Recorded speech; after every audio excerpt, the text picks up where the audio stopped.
महाराज जी, कोटि कोटि प्रणाम। महाराज जी, गीता जी में कहा है कि कर्म करो पर फल की चिंता ना करो, परंतु महाराज जी हम विद्यार्थी काल में हमारा लक्ष्य अच्छे मार्क्स लाना है, ऐसा रहता है, तो फल के बिना कैसे हम कर्म। वो बड़ी ऊंची बात है। तो अभी तुम जैसा भाव कर रहे हो ऐसा ही करो। किसका प्रश्न है? ऐसा ही करो कि मैं अच्छी पढ़ाई पढ़ूं और मैं अच्छे नंबर लाऊं, मैं ग्रेजुएट बनूं, ऐसी भावना करो। अभी वो अध्यात्म की ऊंचाई की बात है कि कर्म बंधन से मुक्त होने का उपाय क्या है? कर्म करो और फल की आशा न रखो। अभी आप कोई अध्यात्म में थोड़ी चल रहे हैं, अभी बच्चे हो। अगर फल की आशा नहीं रखोगे तुम तो तुम्हारी रुचि नहीं होगी पढ़ाई में। समझो, जब हम फल की आशा करते हैं तो हमारी रुचि ज्यादा बढ़ जाती है।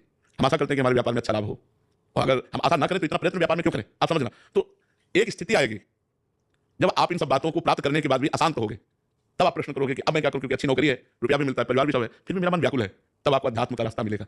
अध्यात्म में ये बात है कि कर्म करो, फल की आशा मत रखो, सुख दुखे समय कृत्वा लाभालाभो जयाजयो। आपने कर्म किया, परिणाम में सुख मिला या दुख मिला, लाभ मिली या हानि मिली, जय हुई या पराजय हुई, इसकी चिंता मत करो। ये एक बहुत अच्छे साधक की बात है। अब कोई खिलाड़ी से कह दे कि तुम विजय की आशा मत करो, तो भाई वो विजय की आशा से ही खेल उत्साहपूर्वक खेल पाएगा। बात समझना हमारी। एक किसान से कहो कि वो पहले आशा करता है कि मैं फसल बोऊंगा तो इसमें 1 मन गेहूं लगेगा बीज में, तो 40 मन बाद में होगा। वो आशा करके पसीना चुहाता है, मेहनत करता है। तो ये जो प्रारंभिक कर्म है, ये आशा से ही पूर्ण होने की भावना हमारे अंदर कर्म में प्रवृत्त करती है। कोई भी बिना आशा के कर्म कहां करता है संसार में?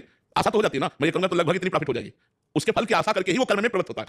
अब वो जब कर्म का फल दुख आया तो विचलित हो जाता है। हर बार थोड़ी कि आप यही होते रहोगे, कभी कभी पराजय भी आती है। तो भगवान इसलिए कह रहे हैं कि तुम समान भाव बना रहे तुम्हारा, तुम दुख सुख से लिप्त ना हो, इसलिए तुम फल की आशा मत करो।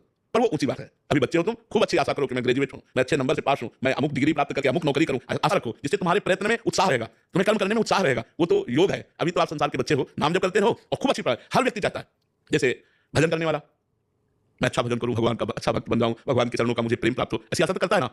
लेकिन भजन का जब एक फल उत्पन्न होगा हृदय में, तो सब आशा शांत हो जाती है। मिले भगवान न मिले, दुख मिले सुख मिले, गति हो दुर्गति हो, इन सब बातों से मन हटकर शांत भजन में भगवदाकार हो जाता है। वो स्थितियां है। तुम ऐसा जैसा भाव है वैसे चलो और नाम जप करते रहो। राधा राधा जो तुम्हें प्रवीण बनाएगा, तुम्हारी बुद्धि को शुद्ध करेगा, लौकिक पारलौकिक सुख प्रदान करने में समर्थ है।